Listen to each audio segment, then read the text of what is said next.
nel caso in cui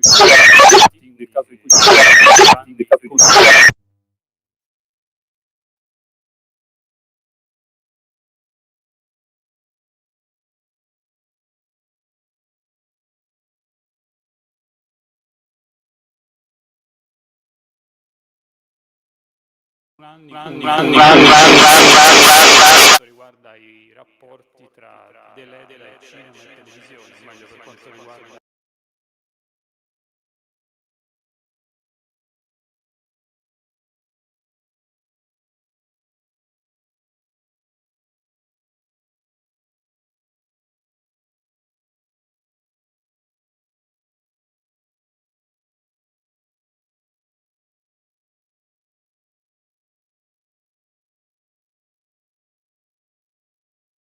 l'unica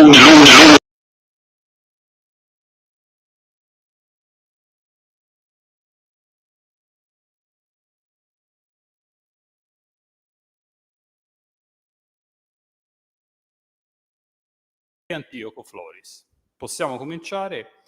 Ricordo ai relatori che il tempo a loro disposizione è di 20 minuti, quindi io purtroppo dovrò adempiere, anche se è sempre antipatico, al compito di richiamarli all'ordine nel caso in cui dovessero sforare, insomma, se non un minimo ovviamente è ammesso.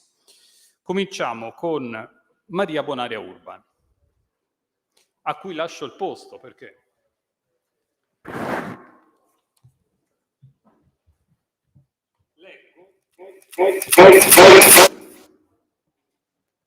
cominciamo con Maria Bonaria Urban, a cui ho lasciato il posto così lei ha la possibilità, credo che abbia un PowerPoint, di mettere tutto a posto, e ne approfitto per leggere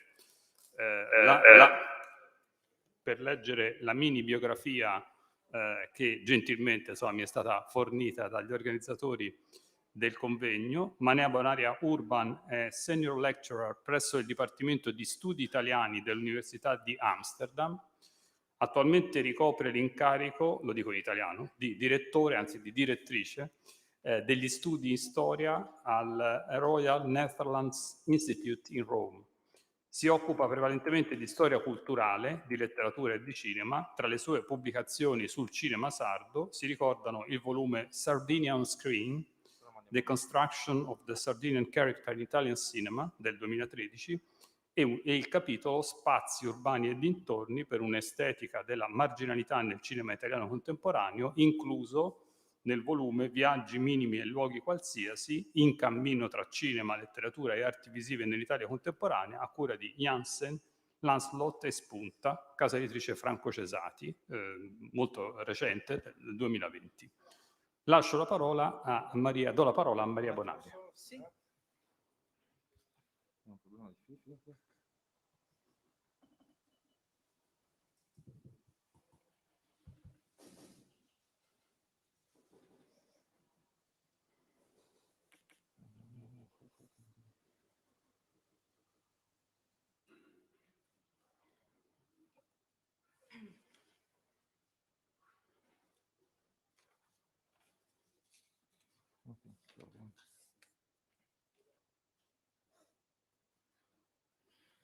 Fare una prova dell'audio, guarda un attimo.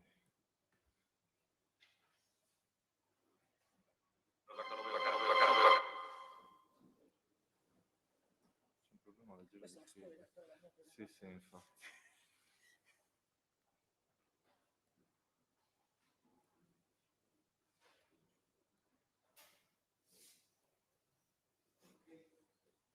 Ok. Sì, un po' di...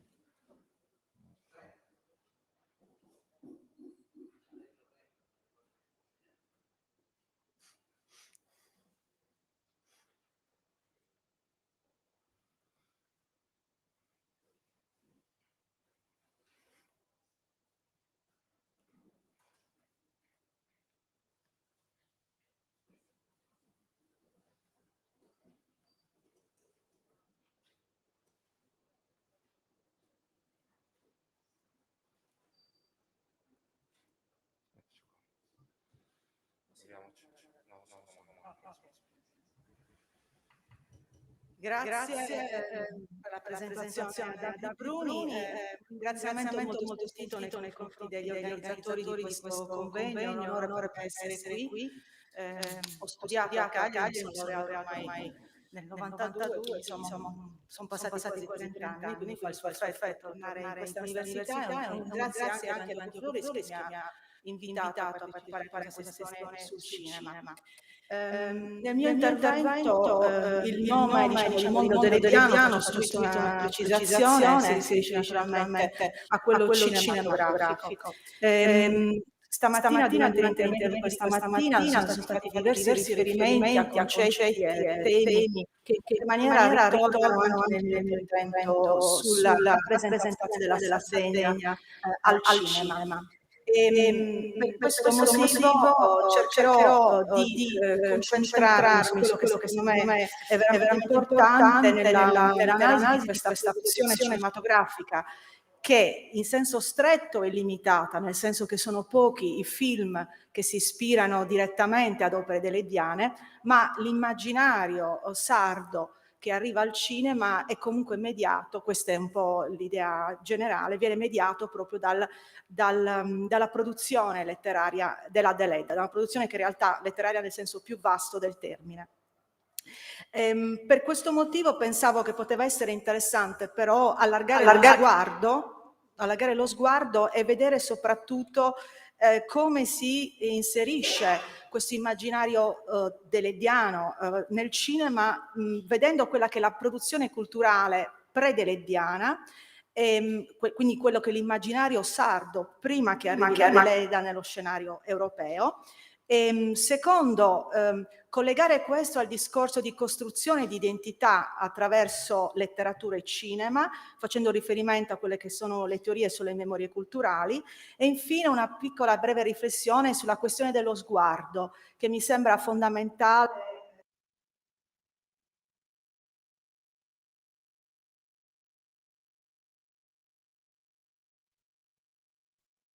la messa in scena del mondo sardo, usando un concetto particolare, quello di spettacolo etnografico. Ora, il mio punto di partenza nella ricerca che ho condotto ormai tanto tempo fa su questo complesso di film che raccontano la Sardegna, spesso fatti da autori non sardi, in realtà è stato, diciamo, affrontato partendo da un metodo di indagine che rientra negli studi di imagologia, una disciplina all'interno delle letterature comparate che analizza come i caratteri nazionali sono rappresentati nei testi. In realtà questo approccio mette in luce che questo processo di rappresentazione porta a una visione che si fissa, proprio perché si canonizza nei testi, ma un discorso simile si potrebbe fare anche per l'immaginario del sardo, della Sardegna e dei sardi nel cinema, quindi non è limitato alla letteratura, ma passa anche attraverso l'immaginario filmico. Qual è il motivo dietro questa canonizzazione? Negli studi di imagologia si mette in luce la necessità di raccontare un personaggio, in questo caso un personaggio connotato dal punto di vista culturale, che viene incontro a quelle che sono le preconoscenze, quindi in realtà un discorso per un pubblico che deve essere accompagnato a una scoperta che in realtà è più una riscoperta, che parte quindi da punti di vista, anche certe volte pregiudizi, preesistenti. Accanto a questo, se spostiamo il discorso dall'imagologia agli studi sulla memoria culturale, questo processo di selezione di modalità narrative del mondo sardo può essere analizzato usando anche quelli che sono gli studi, diciamo, di mediazione delle memorie culturali in genere. Film, libri ugualmente contribuiscono a diffondere e a rendere sempre più persistente questo tipo di immaginario. Un immaginario però che si costruisce appunto per selezione, quindi quello che vediamo nei film dedicati alla Sardegna è che della Sardegna verrà data soltanto una parte di quella realtà. Ora è impossibile naturalmente raccontare tutta la realtà, ce lo ricorda Foucault nel suo studio Archeologia del sapere, ma questo processo di selezione in realtà è molto rigido perché serve per rafforzare, cioè quello che si ricorda acquista maggior peso e la sua riproduzione, la sua ripetizione e la sua mediazione contribuiscono a fissarlo e quindi a canonizzarlo ancora una volta.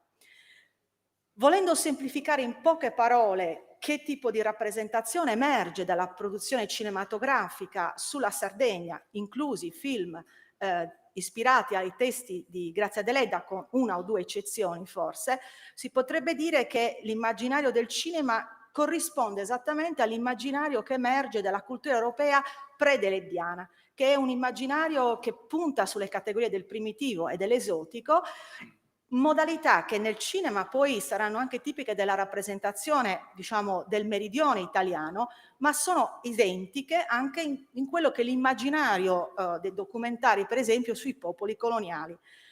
E questo mi sembra un elemento importante di riflessione, perché la domanda, secondo me, principale, è stato accennato stamattina in uno degli interventi anche, è la questione dello sguardo. Come si colloca chi racconta la Sardegna? Due termini usati da Cirese, cultura osservante e cultura osservata, dove l'identificazione o meno di chi parla e a nome di chi parla è appunto il nocciolo della discussione.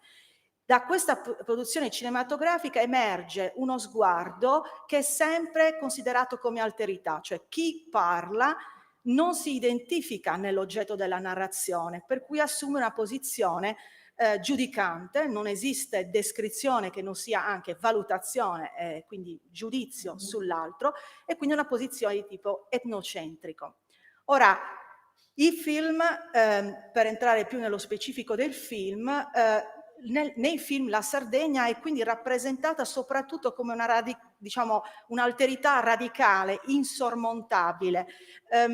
Penso a un film come Cainà, che non a caso si intitola proprio L'isola del continente, e sembra irrisolvibile questa divisione fra due mondi, ma direi che è anche interessante vedere come il cinema utilizza un'altra strategia che troviamo anche nelle memorie culturali del nazionalismo, cioè non solo ai sardi si attribuiscono certe caratteristiche, ma si arriva a una caratteristica speculare nella rappresentazione del paesaggio, quindi arriviamo a forme di etnopaesaggio fisico. In realtà non è che un modo di costruire un discorso sull'identità sarda.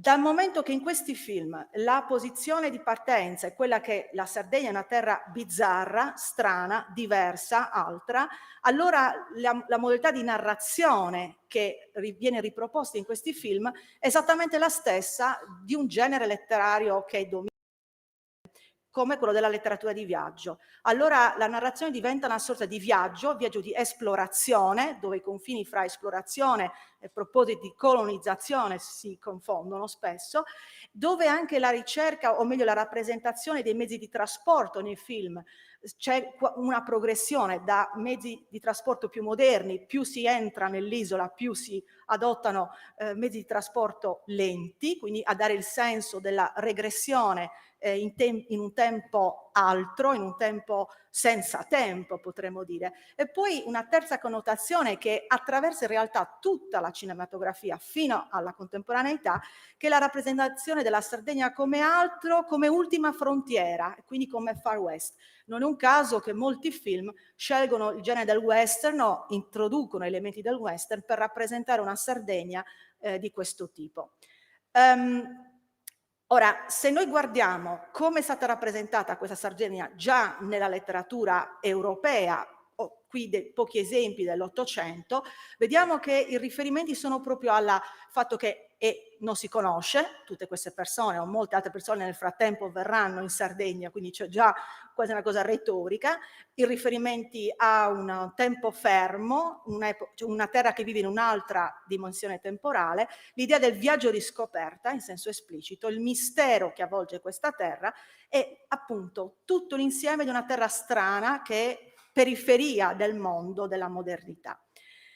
Ma è anche interessante che in questo discorso, già nella letteratura diciamo, di viaggio, anche la identificazione, quella selezione di cui parlavo prima, che porta a identificare anche nel cinema la Sardegna vera con la Barbagia. I riferimenti sono alla zona dell'isola in cui abiterebbero i veri sardi. Quindi questo discorso lo ritroviamo poi esattamente nel cinema, quando vedremo la centralità della montagna, paradossalmente un'isola che però è narrata dal cinema soprattutto come un'area montuosa, un'area pastorale. Trovo sempre illuminante un riferimento in La Marmora che parla del Gennargentu come il gigante dell'isola, e ci sono tante citazioni che confermano la centralità delle montagne sarde, e allo stesso tempo Cainà si apre con una didascalia e dice: fantastico panorama dei giganti di Sardegna. Mi sembra che il riferimento alla parola gigante in questo caso non è casuale, probabilmente c'è un riferimento a questo tipo di letteratura. Tutti i film che ho analizzato, quasi tutti, iniziano con immagini di montagne. In questo caso ho scelto degli esempi di trasposizioni, se vogliamo dire, o comunque di film che si ispirano a opere delediane. Ieri abbiamo visto La Grazia. Che siano montagne sarde o non lo siano, che siano montagne vere o di cartapesta, non fa differenza. L'idea è comunque di ricreare una Sardegna che è essenzialmente identificata con quell'area, con certe caratteristiche, abitate da pastori e banditi, perché questo naturalmente interessa molto il pubblico. E qui il discorso dello sguardo è, nel senso, come raccontare la Sardegna venendo incontro a quelli che sono gli interessi, e anche, diciamo, gli interessi proprio del senso del divertimento, del guardare un film spettacolare. Questi sono tutti esempi di film basati su spunti delediani. Sul tema del western, è già passato in anticipo, non lo faccio vedere adesso, ma questa è una scena famosissima del duello stile western nel film Proibito, dove quindi ancora una volta si torna a quest'idea della Sardegna come luogo da ultima frontiera. Ma lo salto, questo è Marianna Sirca, quindi è un altro esempio di film, diciamo, dove con grande, cioè allontanandosi dal testo delediano. Attenzione, ecco perché io non sto parlando della Deleda, perché i film raccontano soprattutto quell'immaginario della Sardegna che era interessante perché accattivante ed esotico. Ora, questo modo di raccontare la Sardegna, forse la definizione che mi sembra più adatta è quella di spettacolo etnografico. È sparita l'immagine, forse riescono a ristabilirla, dove riprende una terminologia usata da una studiosa di documentari sui popoli coloniali, e dove lei fa vedere che questo modo di rappresentare i corpi e gli oggetti del mondo coloniale risponde a una visione chiaramente etnocentrica. Ora, se noi, soprattutto laddove la messa in scena di quella che è la vita quotidiana, i costumi, gli oggetti, in realtà partono sempre da un presupposto, che è quello della oggettivazione dei popoli narrati, dove la Sardegna è sempre oggetto di narrazione, non soggetto narrante. E se pensiamo alla funzione anche di quello che tecnicamente negli studi di cinema è lo spettacolo, cioè l'attenzione, la focalizzazione sull'immagine in sé più che sulla parte narrativa di una storia, la costruzione dell'immagine come oggetto spettacolare è un momento in cui si accende una lampadina per lo spettatore e si riconferma un discorso sull'altro, e questo vale sia per gli oggetti, per i costumi, ma vale sicuramente anche per la rappresentazione del paesaggio, quindi si torna a quel concetto di etnopaesaggio a cui facevo riferimento prima. A questo proposito vorrei far vedere, se questo parte, sì, un frammento che è l'inizio di un film ispirato a un romanzo della Deledda che è L'Edera, e vorrei prima vedere il frammento e poi fare qualche commento.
prossime volte preparo loro villa, vedrete.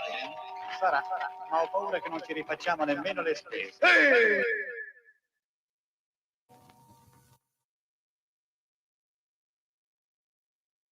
L'inizio del film è un momento cruciale, naturalmente vale per il testo ma vale anche per il film, in cui si costruisce l'ambiente, come avete visto un ambiente rurale, all'interno dell'isola ancora una volta, arriva qualcuno, è un forestiero, quindi la prospettiva della narrazione è il punto di vista di un forestiero.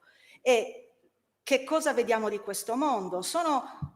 È come una serie di fermi immagine su momenti della vita quotidiana, il costume tradizionale, gli oggetti della vita, sì, appunto quotidiana, e sono momenti in cui l'osservatore, il pubblico, quindi capisce che quelli sono tracce, dovrebbero essere tracce identificative di questa realtà che viene narrata. E mi sembra decisiva in questa costruzione di questa immagine della Sardegna l'accostamento veramente paratattico di uno spazio abitato da animali e da esseri umani, dove la distinzione praticamente non c'è. E soprattutto dal punto di vista filmico credo che sia importante questo momento, perché il momento in cui il personaggio si volta, la signora si volta, chi guarda? Nel racconto, insomma, dal punto di vista diegetico, naturalmente si rivolge verso quel carro che porta quello straniero, ma in realtà lo sguardo dell'osservatore si sta allineando con lo sguardo del personaggio, cioè sta guardando noi. Mi sembra questo una esemplificazione di questa costruzione dello sguardo altro, dell'alterità tra il mondo di chi racconta o di chi osserva e la realtà rappresentata. Questo è un caso, diciamo, di un film ispirato a un romanzo della Deledda, ma se pensiamo a opere già molto precedenti, perché l'opera, insomma, lei è degli anni 50, questo è un film degli anni 20, Cainà, anche qui il mondo delle montagne, della pastorella, ma soprattutto l'attenzione all'aspetto ancora una volta etnografico. Questo è un film dove si parla di realismo, nel senso che c'è questo interesse a mostrare momenti della vita quotidiana in Sardegna, ma allo stesso tempo si costruisce un discorso dove lo sguardo è sempre dell'altro. Vediamo una scena quindi di una festa paesana, vediamo come appunto si muovono loro, ma vedremo anche l'elemento ancora una volta del forestiero, e ancora una volta lo sguardo si allinea con quello del personaggio che non appartiene a quella narrazione, che quindi viene, insomma, è un visitatore. Non so se abbiamo la musica qui.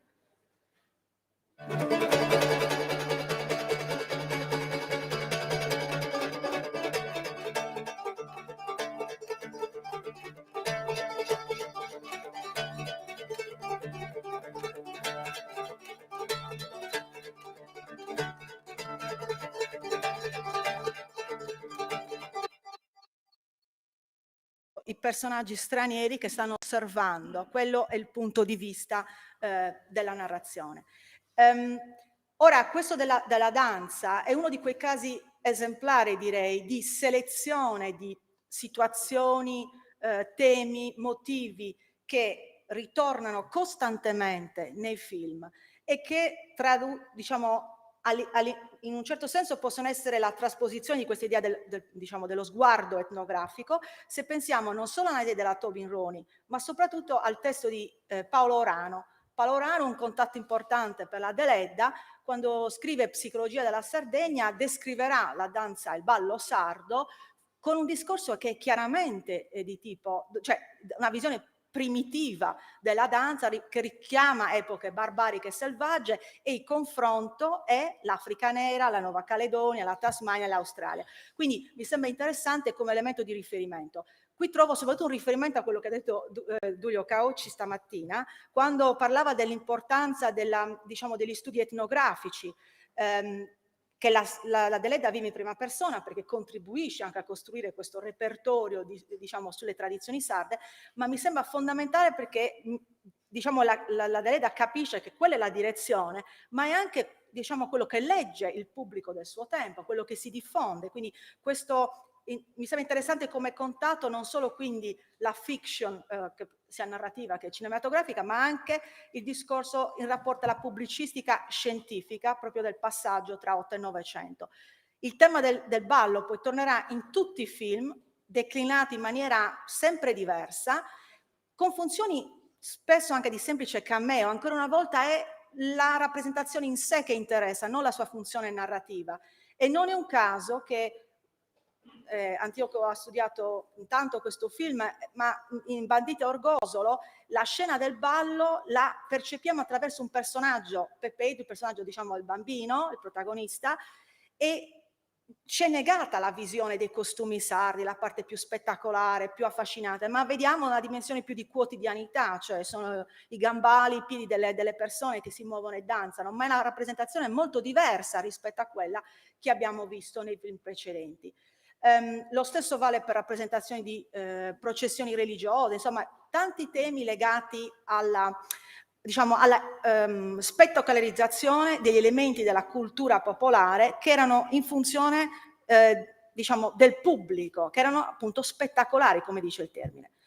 Per dare un ultimo esempio, e chiudo credo, di come questo processo di identificazione della Sardegna con un mondo esotico, primitivo, in realtà arriva fino ai nostri giorni, in tutti i suoi elementi. Faccio un riferimento all'Ultima frontiera, titolo emblematico di un film per la TV di Bernini, tra gli sceneggiatori Marcello Fois, dove il titolo stesso richiama l'idea della Sardegna quale frontiera fra natura e cultura, fra mondo selvaggio e mondo civile. E penso che siccome questa è un'opera postmoderna, nel senso che è piena di riferimenti culturali a opere e altri riferimenti non solo cinematografici ma letterari, pittorici della cultura sarda, Cainà inizia con le immagini di una barca che porterà gli ospiti in Sardegna, ed è lo stesso tipo di inizio che sceglie questa serie televisiva degli anni 2000 per iniziare il racconto sulla Sardegna, ispirata a un libro degli inizi del Novecento, Caccia Grossa, altro titolo che fa pensare ai safari africani, dove si descrive la caccia ai banditi sardi. Ma anche in quest'opera per la TV degli inizi del 2000, quali sono i concetti, qual è il repertorio figurativo della Sardegna? Beh, si può riassumere in montagna, pastore, vendetta, cioè non è cambiato nulla in questa rappresentazione. E anche l'arrivo dell'ufficiale piemontese che arriva in Sardegna a combattere i banditi ripropone esattamente quello sguardo che ho cercato di descrivere finora in opere precedenti.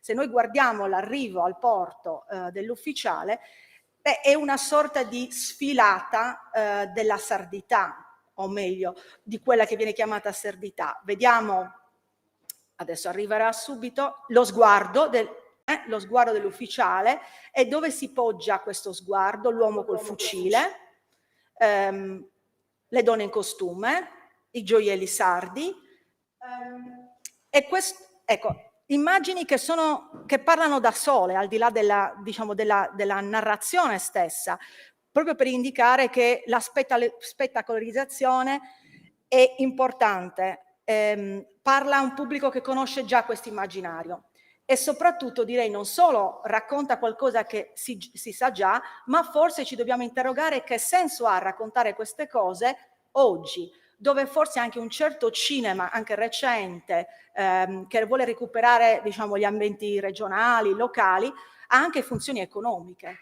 E quindi vediamo anche questo contatto con una promozione turistica dei territori che passa attraverso un immaginario che si è costruito nei secoli, dalla letteratura agli studi di etnografia, e arriva alla cultura popolare proprio nel cinema. Ultimo esempio visivo di questo continuo riproporre immagini andando avanti e indietro nel tempo, il protagonista di questa serie, ancora una volta un bandito, questa è la sua rappresentazione nel cinema, ma mi sembra un chiaro riferimento visivo per esempio a Ballero, e la figura della sorella, questa donna sarda molto particolare, tanti altri quadri dell'epoca, quindi si è costruito veramente si è parlato di cucina stamattina nei dettagli da parte della Deledda, e il cinema fa esattamente la stessa cosa, ricostruisce ambienti spesso falsi, ma con lo stesso obiettivo di rendere visibile questi riferimenti. Il Far West, la Sardegna del Far West c'è tutta, c'è la diligenza, c'è il formaggio, c'è una pagina intera dedicata all'arrosto, come c'era nel libro, quindi Dell'arrosto si parla in tutti i testi del 7-800 come momento fondamentale di identità culturale. Penso di dover finire. Grazie.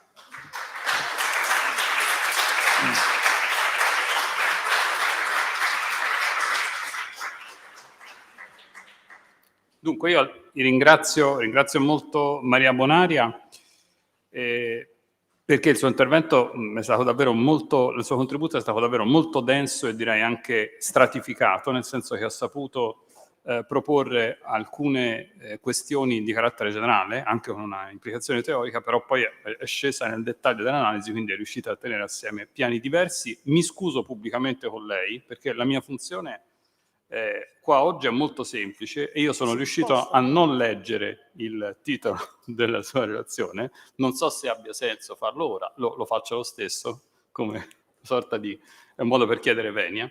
La sua relazione che si intitolava La Sardegna nello sguardo dell'altro, il mondo dell'Ediano tra scarcity principle e spettacolo etnografico. Grazie Maria Bonaria. Allora, io ora chiamo Marco Gargiulo. Nel frattempo volevo chiedere, direi ad Antioco e a Duilio, se è previsto uno spazio, forse alla fine, per eventuale dibattito. Ditemi voi. Cioè,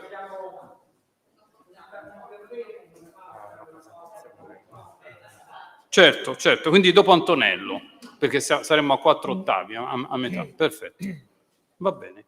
Dunque, stavolta il titolo lo leggo subito, così non lo dimentico. Non lo ricordo manco io. Dunque, Marco Gargiulo è qua per offrire il proprio contributo. Il titolo della sua relazione è Lo spazio dell'Ediano al cinema. Vi leggo a mo' di presentazione la breve biografia di Marco Gargiulo, che è professore ordinario di lingua e cultura italiana e in Norvegia, all'Università di Bergen.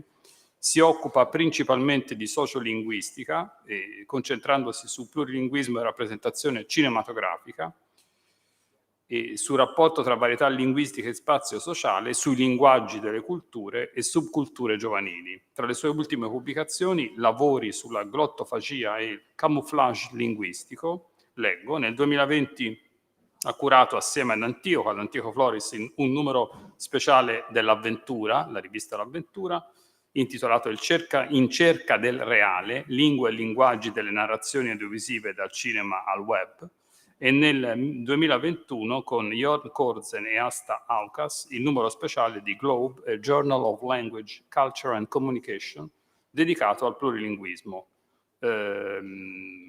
Non leggo il titolo, sì. Ma comunque insomma. Grazie David. Grazie a tutti gli organizzatori e alle organizzatrici e chi mi ha invitato, e in particolare Antioco, che appunto ha messo insieme questo Antioco Floris, che ha messo insieme questo panel. Grazie Duilio, grazie veramente grazie a tutti quanti e a tutte quante. Appunto io mi occupo di sociolinguistica, di rapporto tra le varietà linguistiche e di rappresentazione cinematografica di questo rapporto nello spazio del reale, nello spazio reale, con un concetto molto ampio, perdonatemi se vado direttamente a semplificazioni, e poi a questa rappresentazione di questo spazio, di questa spazialità, quindi di una complessa struttura pluridimensionale in cui le lingue, le varietà linguistiche sono formatrici dello spazio, così come poi sono anche a loro volta formate dallo spazio stesso, di questa rappresentazione anche nella produzione audiovisiva. Per questa ragione, insomma, ho cercato un po' di fare il punto su alcune riflessioni un po' random all'inizio appunto sulla rappresentazione dello spazio dell'Ediano al cinema. Che significa dello spazio della Sardegna dell'Ediano al cinema? Significa anche dello spazio della Sardegna percepita e dello spazio della Sardegna che si vuole presentare al cinema, alla TV e nei vari altri mezzi di di comunicazione che oggi sono disponibili. Infatti ho cercato di individuare 3 punti, 3 categorie, 3 canali principali per questa riflessione. La prima categoria, il primo canale è quella produzione cinematografica o ciò che sta dietro quella produzione cinematografica nel rapporto di Grazia Deledda con il cinema, cioè nel momento proprio della nascita del cinema, della creazione dei primi film del cinema muto italiano e di quelli che si sono ispirati o volevano ispirarsi alla letteratura deleddiana, e anche a quelli che hanno quelle persone che facevano cinema o facevano rappresentazione artistica e volevano includere, coinvolgere Grazia Deledda in queste produzioni.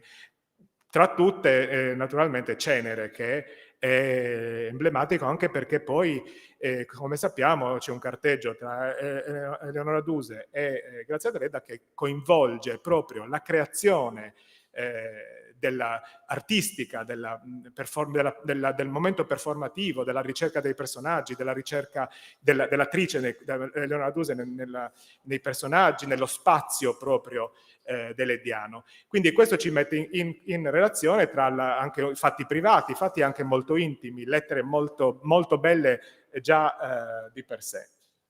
Questo prima categoria. La seconda categoria è quella che include la riscrittura, la riproduzione cinematografica e seriale e documentaristica e di altro tipo, insomma, ispirata alle opere di Grazia Deledda. Quindi il cinema e la TV che si sono occupati di rappresentare lo spazio deleddiano, quindi ispirandosi, tradendo per vari motivi o fedelmente o meno fedelmente, tradendo con fedeltà o con meno fedeltà lo spazio rappresentato da Grazia Deledda. Queste sono naturalmente le produzioni cinematografiche più conosciute, ne ha parlato adesso Maria Bonaria Urban, ne parleranno più approfonditamente anche chi mi seguirà. Tra chi mi seguirà ci sono anche amici e colleghi con cui collaboro e con cui cerchiamo di portare avanti una ricerca proprio sulla spazialità e sulla rappresentazione dello spazio. Poi vedremo magari più oltre se loro avranno voglia di mettere anche in campo anche questi rimandi, insomma. Il terzo filone, il terzo gruppo di interesse è quello invece della produzione audiovisiva che parla di Grazia Deledda, che presenta Grazia Deledda, che analizza Grazia Deledda, che parla del cinema di Grazia Deledda, che parla della letteratura di Grazia Deledda. Quindi i film documentari, le lezioni, le video lezioni, i podcast, tutto questo materiale che oggi è tantissimo grazie alla facilità estrema con cui si può andare, si può condividere il materiale audiovisivo online attraverso tantissimi canali come YouTube o Spotify. Faccio 2 esempi molto comuni. Si trova tantissimo materiale, ripeto, da lezioni scolastiche a documentari molto interessanti, produzioni Rai, Quark o Wiki TV, insomma tantissimi tipi, tantissimi generi, tantissima qualità anche varia qualità. Ma è molto interessante che intanto l'ultimo documentario, almeno che io ho visto e che ho conosciuto, insomma quello di Cecilia Mangini del 2021, Grazia Deledda la rivoluzionaria, che direi anche abbastanza emblematico della volontà di rappresentare Grazia Deledda in maniera diversa. Intanto è il rapporto della regista, della filmmaker con l'autrice ed è un rapporto 1 a 1 che viene presentato sul film ed è la cifra rivoluzionaria che viene percepita dalla regista e viene rimandata sul documentario. Si può essere d'accordo o no col fatto che Grazia Deledda era rivoluzionaria, ma è anche il modo in cui lo si legge che rende rivoluzionaria. È la famosa partecipazione di chi legge, è la partecipazione dello spettatore che è la cosa più importante. Infatti, nell'excursus dell'analisi storica di questi film, l'analisi cronologica, voglio dire, di questi film invece dedicati alla rappresentazione ispirati alle opere letterarie o riproduzioni delle opere letterarie, si riscontra un cambiamento continuo a seconda naturalmente di quella che era il filtro percettivo del periodo, del contesto sociale e culturale con cui si voleva o si pretendeva o si era automaticamente in grado di vedere la Sardegna e quindi anche di interpretarla, quindi anche di volerla rappresentare e di volerla trasmettere. Abbiamo visto, ne ha parlato già Maria Bonaria, Urban, di questa rappresentazione, dello spettacolo etnografico. Anche io mi sono fatto, come si dice, affascinare da questo concetto di spettacolo etnografico e l'ho anche un po' cercato di amalgamarlo col concetto di eterotopia Foucaultiana, citata ancora Foucault da Maria Bonaria, perché in qualche modo già nella rappresentazione letteraria la Sardegna viene rappresentata come un giardino in qualche modo, perché è una natura, a volte un giardino aspro, severo, drammatico naturalmente, però che a volte si popola anche di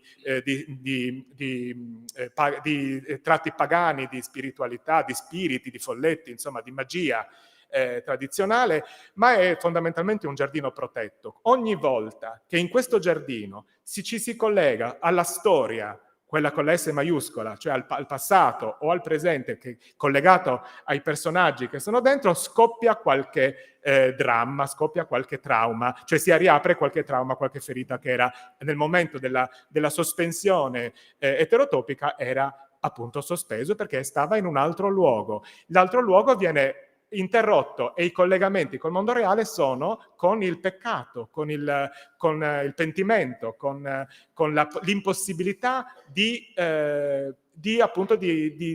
sopravvivere anche ai traumi della storia.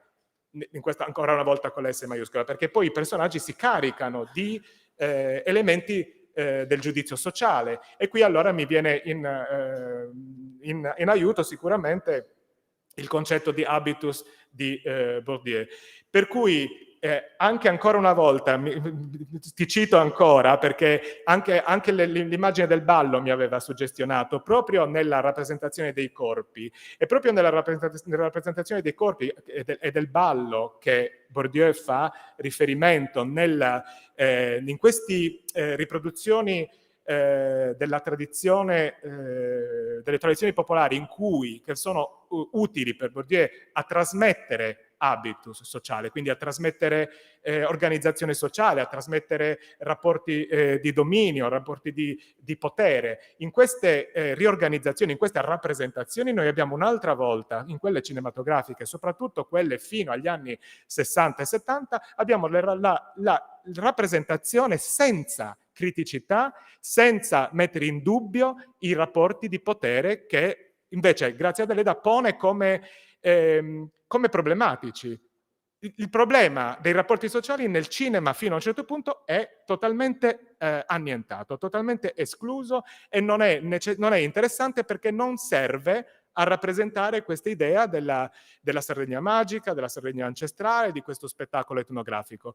E lo spettacolo etnografico è affidato in maniera pesante, l'abbiamo visto, anche quando risulta poi piacevole alla vista, anche se caricato di barocco sardo, in un certo senso mi viene da dire, il film che abbiamo visto ieri, queste due immagini delle due donne che sono Simona e il suo ambiente così carico di simboli grafici che riportano alla tradizione sarda, questo abbigliamento così carico, così assolutamente irreale, perché è una vita che non si può condurre in quegli abiti, quella che loro conducevano normalmente, quella della pastora, non si fa con l'abito in quelle condizioni, con quei gioielli, non è una vita che si conduce così, ma serve per rappresentare appunto, ma senza creare nessuna analisi ulteriore sui rapporti sociali. Anche i corpi, come erano rappresentati nello spazio cinematografico, quindi un'altra volta un altro spazio eterotopico, quello cinematografico, i corpi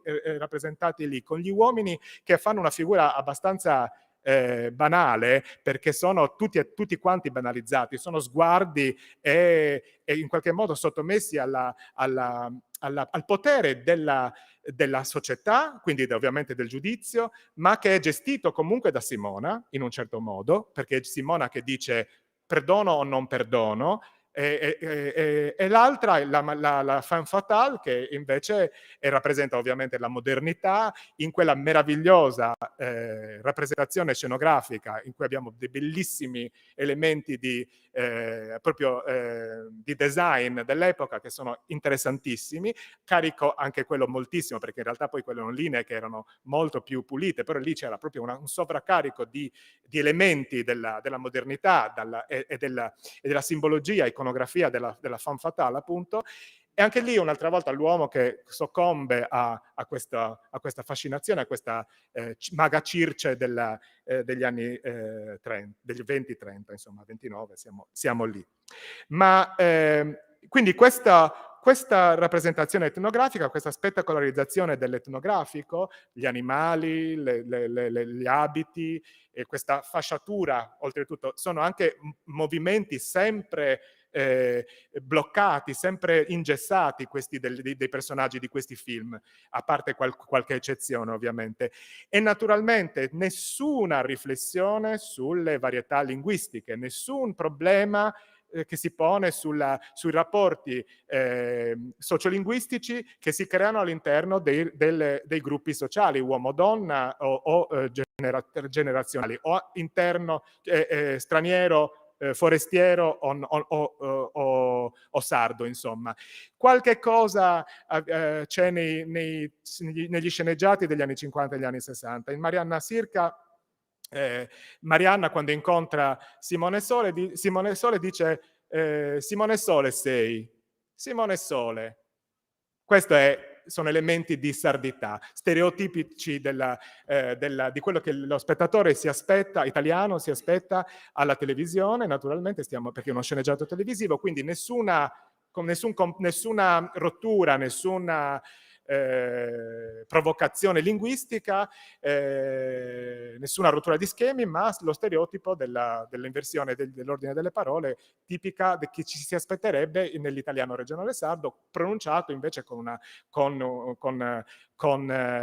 italiano standard, teatrale, televisivo, insomma. Quindi abbastanza oggi abbastanza insomma, così simpatico, per non dire ridicolo. Ma invece quando arriviamo agli anni 90 e siamo in anni in cui il cinema italiano finalmente si è posto delle domande serie di nuovo sulla rappresentazione del reale, appunto, e arriviamo negli anni 90 e c'è una regista, Maria Teresa Camoglio, che gira con Amore Fabia, ispirato a Cosima, al romanzo di Graziella da Cosima, e qui abbiamo una trasposizione temporale, tutto cambiato, ma naturalmente c'è l'ispirazione, c'è tutto il riferimento al mondo dell'Ediano e al mondo anche della regista, e la bambina, che è Fabia, ci presenta un mondo finalmente variegato dal punto di vista linguistico, variegato anche dal punto di vista generazionale. La bambina parla diversamente da come parlano le altre donne con cui lei ha a che fare, che sono i suoi modelli di riferimento. Quindi è interessantissimo, lavorano in cucina, lavorano nelle mansioni tradizionali della preparazione di un matrimonio, ed è la realtà nella sua semplicità, e mettendo insieme la lingua degli uomini, la lingua delle donne, la lingua dei bambini, delle bambine, in questo film di formazione che ci presenta finalmente una riflessione sullo spazio linguistico, finalmente una riflessione che ci mette anche nei rapporti di potere tra i vari personaggi che ci sono rappresentati. E quindi in questo momento abbiamo una vera opportunità di rivedere e di ripensare eventualmente appunto l'apporto rivoluzionario, se vogliamo usare questa categoria, di Grazia Deledda nel rappresentare la Sardegna così come essa è. E così per volerla anche offrire ad un'analisi, anche se non è analizzata in prima persona, ma la si offre ad un'analisi, che è quella attraverso la letteratura, ma è pur sempre una analisi, perché richiede la partecipazione di chi vede, di chi legge e di chi partecipa appunto al prodotto finale, insomma. Diversamente, invece, un altro esperimento cinematografico abbastanza... Non ho avuto la possibilità di vederlo tutto onestamente, ma ho visto degli ispezioni, ed è La madre di Angelo Maresca, che è una rivisitazione ancora una volta di una abbastanza stereotipico, trasportato in un ambiente contemporaneo, romano, però recitato in maniera così, sembra quasi di tornare indietro di molti decenni, anche nello stile cinematografico e recitativo. Per cui non è giusto per citarne la controparte. La caratteristica principale comunque appunto di questi film è, a mio parere, in questa analisi, quella del costumbrismo proprio, della teoria del costumbrismo, cioè prendere i costumi e il costume sociale nella sua esperienza antropologica, artistica, tradizionale, senza nessuna problematizzazione. Questa è la questione reale. Quindi rappresentazione verista con una funzione che perde qualsiasi funzione sociale, che invece in qualche modo in altre realtà letterarie, delle diane o altre cinematografiche, come abbiamo visto Camoglio, invece è una rappresentazione che si pone anche dei quesiti, o che pone dei quesiti anche sociali, politici, identitari, di genere, economici. C'è una grandissima problematizzazione dei rapporti economici proprio in questo film della Camoglio. Per cui questa ritengo che sia la parte più interessante, proprio quella dove ci si pone problemi, non quella dove appunto abbiamo visto, interessanti per altri aspetti, ma non per gli aspetti di portare avanti una eventuale spirito avanguardistico di Grazia Deledda. Eventuale nel senso non negativo del termine, eventuale perché poi ci sono varie le sfumature che si possono trovare in questa sua partecipazione alla ricerca di una modernità. Le donne delle Diane hanno sicuramente compiono un passo avanti rispetto a quelle di altre realtà coeve.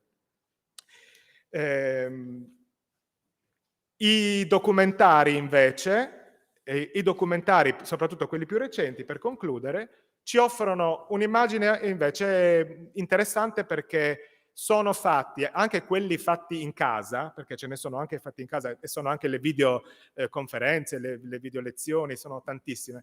Lì c'è una problematizzazione molto più importante, e sono molto importanti dal punto di vista educativo e divulgativo.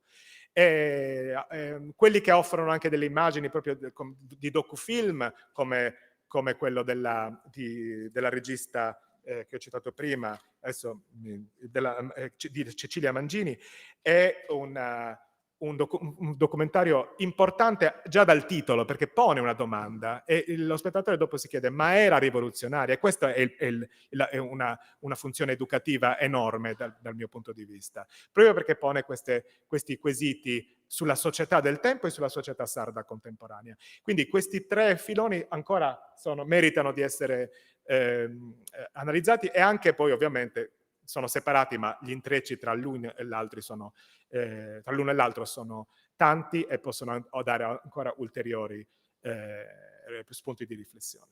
Non so se... Grazie.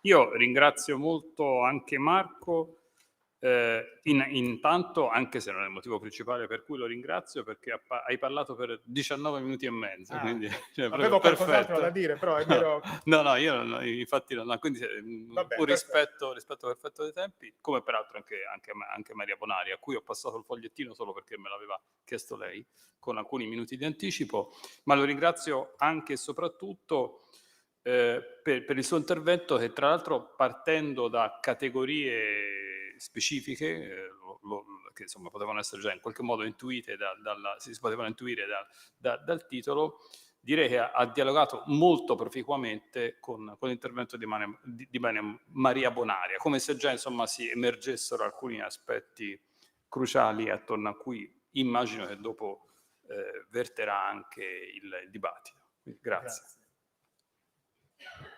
Allora, ora è la volta, e qua chiedo aiuto, ma vedo che mi hanno preceduto, ai nostri tecnici, di Cristina Iandelli, perché Cristina Iandelli è l'unica, come vi ho preannunciato prima, tra gli 8 relatori e relatrici a non essere presente. Credo sia a Firenze, la sua città, la città in cui vive. Intanto la presento. Allora, prima dico il titolo del suo intervento, della sua relazione. Eleonora Duse, Grazia Deledda e Cenere. Vi leggo anche la breve biografia relativa a Cristina. Cristina Iandelli insegna, è professoressa associata presso il Dipartimento di Eccellenza SAGAS. SAGAS è l'acronimo per Storia, Archeologia, Geografia, Arte e Spettacolo dell'Università degli Studi di Firenze, e appunto qua insegna storia del cinema italiano, e presiede anche il corso di laurea triennale in discipline delle arti, musica e spettacolo, DAMS.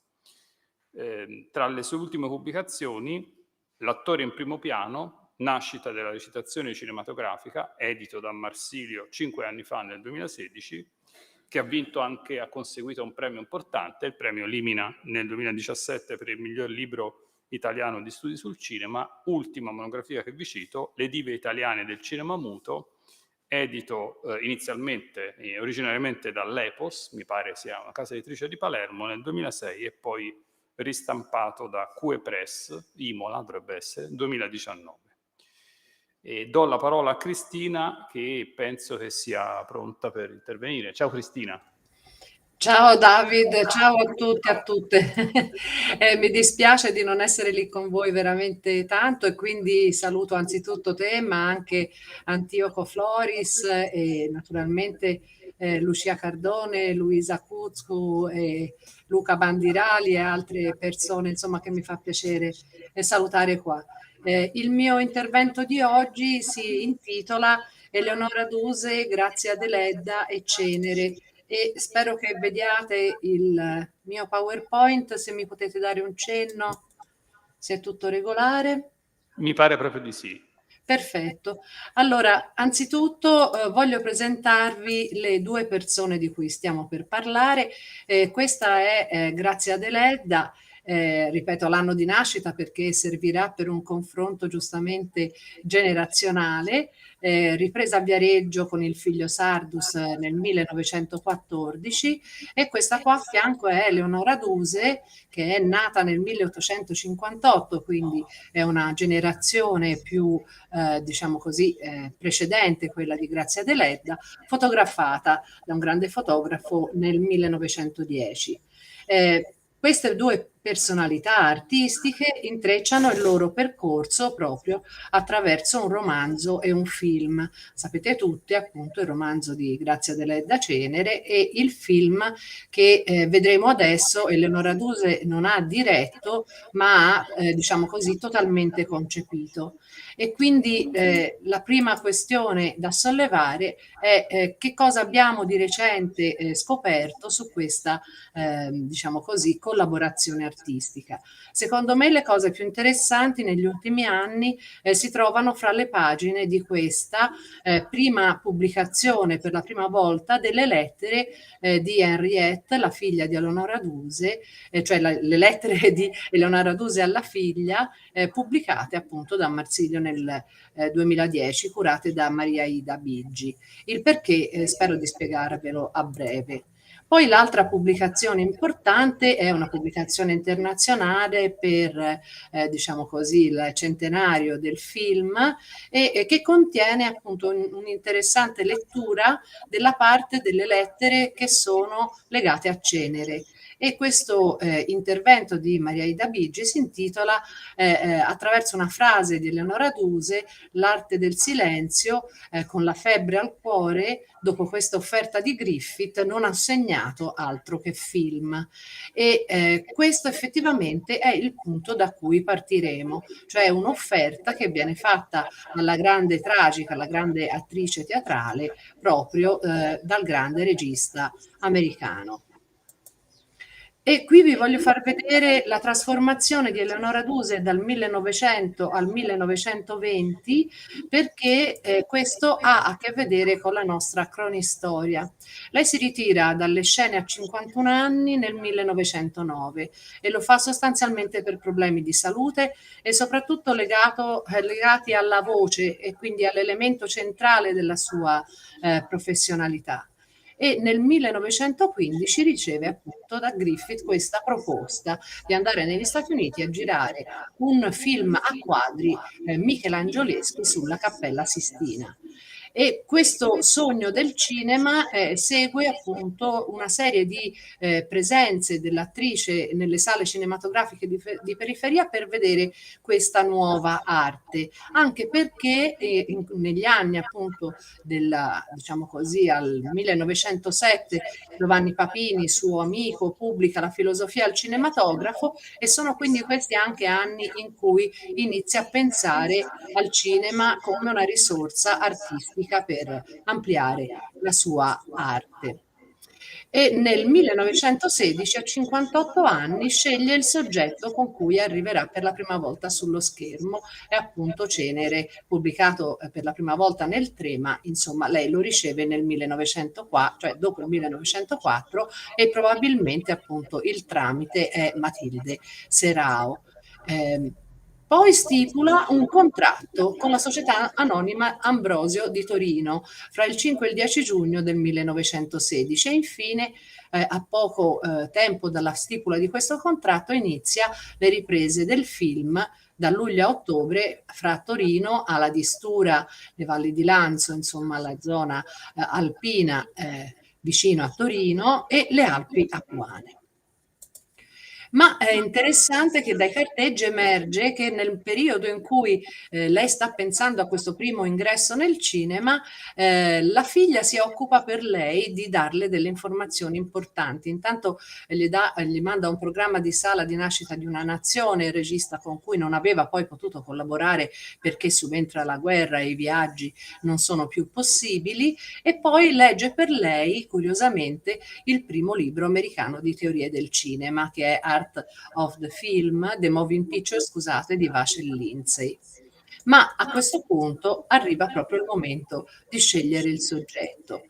Perché Cenere? Questa è la domanda principale e a mio avviso una lettera alla figlia risponde già a questo. Lei lo definisce un'essenziale eterna storia d'amore e di dolore, come sempre nel mondo. Questa donna avrà un bambino e la vita dovrà separarla dal suo figlio, dal suo bambino, e la vita sarà la chiave di tutto e quindi tutto andrà bene. Ora, questo tema della separazione dal figlio è proprio quello che riguarda la biografia di Eleonora Duse, la separazione giusto appunto da Henriette, che vive a Londra, diventa una borghese, alta borghesia londinese, e la madre invece continua a essere una donna che anche per questo episodio cinematografico è praticamente senza fissa dimora e impegnata anche a cercare di trovare soldi per il suo mantenimento. Ma a un certo punto nelle lettere si legge: mamma ha preso il suo coraggio in mano e ha firmato un contratto per un film. E subito dopo dice: sono diventata socia, ecco qua, ho una casa di produzione. Evidentemente Arturo Ambrosio, che la cerca e la corteggia per farla debuttare nel suo primo film, le ha offerto una quota di questa società anonima. E in effetti poi le offre molto di più, cioè libertà totale, il 50% degli incassi, 40.000 franchi di compenso, 20.000 per le spese, ma soprattutto diritto diritto di scelta sulle macchine, sull'operatore e anche prove per imparare a recitare davanti alla macchina da presa con un tecnico di fiducia che alcuni pensano possa essere stato Roberto Omegna, il grande documentarista. E tutto questo cosa ci dice? Che sta iniziando appunto una nuova avventura, e questa avventura è proprio propiziata dal tema del romanzo di Grazia Deledda, il tema appunto dell'abbandono, una vecchia madre appunto e il suo strazio per essersi separata dal figlio e la sua vergogna per essere povera di fronte a un figlio per il quale ha voluto diciamo così, un salto sociale e per questo ha dovuto abbandonarlo, diventa un tema drammaticissimo che evidentemente è proprio quello dell'ultima produzione artistica di Eleonora Duse, che poi tornerà sulle scene dopo questo film e morirà nel 24 proprio durante una tournée negli Stati Uniti. Il contratto con Arturo Ambrosio è molto importante perché questo diritto di scelta da contratto voluto da lei e accordato da Ambrosio è una scelta proprio sul soggetto, quindi è lei che sceglie sulla scorta dei consigli forse di Matilde Serao questo romanzo, ma in realtà Matilde Serao, almeno per quello che ci viene riportato dalle riviste di cinema, è addirittura la prima che forse mette l'accento sul fatto che le scultoree figure di donne di Grazia Deledda forse non erano fatte per Eleonora Duse, la tragica però anche diciamo così esponente del decadentismo, idee di donne molto diciamo così emancipate e nuove e libere. E in effetti questa diciamo così frase di Matilde Serao, che appunto è tratta da un suo articolo in realtà pubblicato sul Giornale d'Italia, probabilmente è anche una chiave che affronteremo a breve. E poi Grazia Deledda compare su sempre una rivista proprio con parole impegnate sul film. Ma chi conosce questi quotidiani e queste riviste dell'epoca sa che probabilmente non è niente che abbia mai detto davvero Grazia Deledda, però ci interessa capire come viene presentato al pubblico questo film. Intanto scorce i quadri michelangioleschi, evidentemente è diciamo così, un orecchiare quello che era stata l'idea appunto dei quadri michelangioleschi proposta da Griffith a Eleonora Duse, ma soprattutto quest'ultima frase, quadri sardegnoli esterni panoramici, la Sardegna creda pure a molte cose ancora da rivelare e niente potrà farlo meglio del cinematografo. In effetti poi vedremo nel film non c'è la Sardegna perché non era possibile per lei viaggiare in questo periodo e anche naturalmente per contenere i costi e soprattutto come sempre si fa con il cinema la Sardegna diventa un altro luogo che si presta a travestirsi da Sardegna. Ma c'è anche nella corrispondenza della figlia con Eleonora Duse un riferimento proprio al fatto che Grazia Deledda va a Torino a vedere il suo romanzo trasformato in film, in una proiezione privata per avere una visione completa. Anche questa però diciamo così è una mezza verità perché nelle lettere successive sappiamo che il film non era ancora del tutto completato, le mancavano alcuni quadri, alcuni passaggi, alcuni raccordi. Usa addirittura questo termine proprio molto tecnico, raccordi, ma forse manca qualcosa di più. Da questa lettera sempre si può pensare che quello che mancava al film era proprio la grande scena finale, quella del funerale di Rosalia, che in realtà è Olì nel romanzo di Grazia Deledda. E in effetti che cosa succede? Eleonora Duse è a Viareggio e attraverso l'intercessione di Grazia Deledda contatta un villaggio che è un villaggio dove ci sono appunto c'è una comunità di sardi e quindi probabilmente per questo anche i costumi che appaiono alla fine del film sono effettivamente abbastanza realistici per così dire. E quindi in realtà, diciamo così, questa conoscenza fra le due, si arricchisce anche proprio di particolari, diciamo così, di collaborazione, elemento di collaborazione che non è mai, almeno all'epoca, non emerge mai dalle, diciamo così, dai discorsi sul film. E infine è un giudizio, ora vado abbastanza rapidamente, su quest'opera.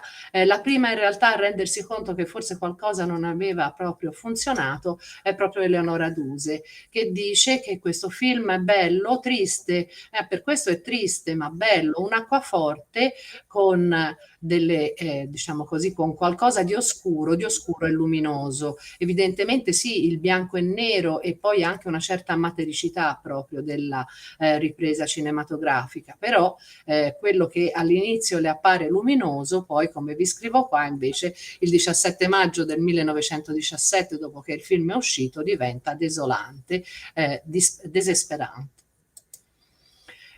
Ultima notazione sempre sulla genesi del film, che alla vigilia dell'uscita, per esempio, viene proprio sottolineata la eccezionalità del fatto che una casa di produzione abbia accettato la clausola di sottoporre il proprio lavoro, cioè la fatica della realizzazione di un film, i costi di realizzazione di un film, al nulla osta dell'interprete. Quindi a tutti gli effetti questa operazione di adattamento è frutto soprattutto di una autorialità attoriale, e quella evidentemente di Eleonora Duse.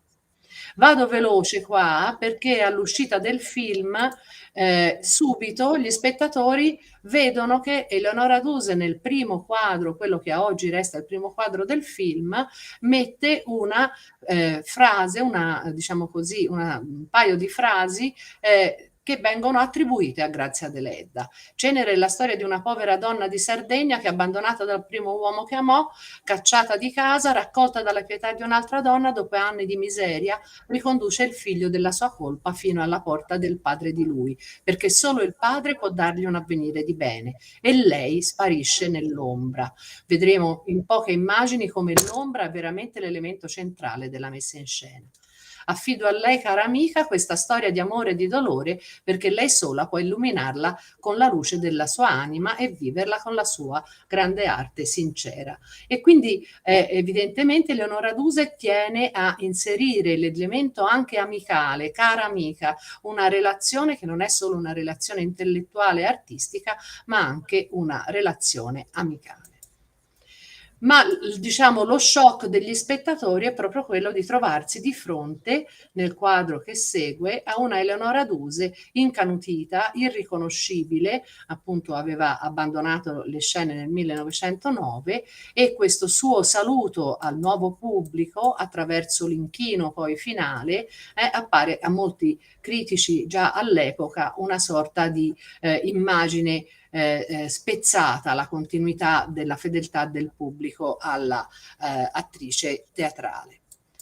Invece, per quanto riguarda Eleonora Duse, questa nuova, diciamo così, maternità che lo schermo le dà possibilità di rappresentare è subito introdotta da un elemento di simbolismo, rotta una maglia, i fili non si riannodano più, e quello che segue ancora è la famosa scena della calza. Questa idea della maglia e dei fili che non si riannodano, che sono evidentemente il rapporto fra la madre e il figlio che è nel continente, viene però a questo punto traslata in immagini che, come vedremo adesso molto rapidamente, trasformano Michelangelo in Giotto. Cioè invece di optare per un'idea etnografica, come è stato ricordato nelle relazioni che mi hanno preceduto, Eleonora Duse invece predilige un'immagine d'arte, e un'immagine che si carica di significato, che è il significato legato alla povertà. La povertà, che è una condizione spirituale, non materiale ma spirituale, e che lei riproduce appunto attraverso una serie di pose che vediamo quanto abbiano diciamo così, proprio calco diretto dagli affreschi di Giotto, dal ciclo di affreschi appunto le storie di San Francesco, ma anche poi altri cicli. E qui vediamo per esempio il manto, come lei indossa il mantello, che è proprio una sorta di ripresa invece del manto giottesco. Quindi non è vestita in costumi sardi, è vestita in costumi giotteschi. E anche per esempio una parte centrale del film, che è quella dell'attesa di questo figlio che ritorna, è sottolineato da una serie appunto di pose statiche, e poi al momento dell'incontro invece una posa di grande solennità con questo mantello, anche questo ripreso dagli affreschi di Giotto. È un gesto, il gesto appunto dell'accoglienza, che viene proprio calcato sulle immagini pittoriche. Infine l'ombra diventa proprio una chiave del film, e che sposta secondo me l'idea del film dal simbolismo a un pre-espressionismo. Vedete queste, Rosalia scruta il figlio non vista dietro la finestra, l'ombra del bambino appunto che lei vede attraverso questa, non vede come persona, ma vede attraverso la sua ombra, e questa invece è l'ombra sua che vorrebbe ghermire quasi il figlio. È una sorta di anticipazione davvero della, diciamo, la grafica, soprattutto dell'espressionismo. Concludo rapidamente. Questa è, diciamo così, quella inquadratura che si fissa poi nella memoria dopo la visione di questo film, il congedo, dopo il funerale di cui vi parlavo, lei è morta, il figlio le bacia la fronte. E anche qui vedete la simmetria con appunto la deposizione giottesca. La madre qui però si congeda dal figlio, e invece nella, diciamo così, traslazione, nella pietà rovesciata, anche in un gioco di generi rovesciato, è il figlio che si congeda dalla madre, che ha compiuto il suo ultimo sacrificio di morte proprio per evitare a questo figlio la vergogna di una madre povera e ormai in là con l'età. Ultima immagine, e qui concludo. Questa è una delle più belle sorprese di queste ultime pubblicazioni, perché fa riferimento, come vedete, non è niente che si possa proprio assimilare al film, dove vediamo Eleonora Duse sempre in pose tragiche, dignitose, ma soprattutto drammatiche. Questo invece è un bel sorriso con sguardo in macchina e mano che saluta, e questo si trova dentro il libro che ho citato, dedicato a Cenere, ma è relativo al fotogramma di un film privato realizzato sul set del film a Torino nel 1916. E qui la storia si legge proprio nelle lettere di Eleonora Duse alla figlia, perché, come le scrive il 21 agosto, dice: se vai a Londra, nella loro casa di produzione, ti mostreranno la tua mamma in abiti di villeggiatura, con guanti e cappello, che saluta Henriette.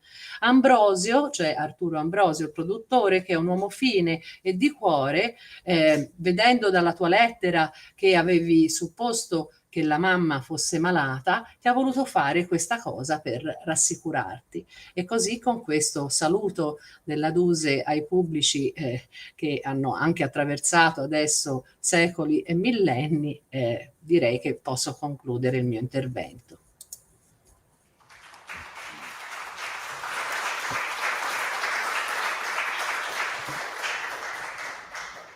Grazie Cristina, intanto per la ricostruzione davvero rigorosissima sul piano filologico di questo incontro Duse de Ledda legato al film Cenere, e poi anche per le proposte, per le chiavi di lettura che ci hai suggerito sul piano delle fonti modelli, fonti iconografiche e anche delle scelte luministiche.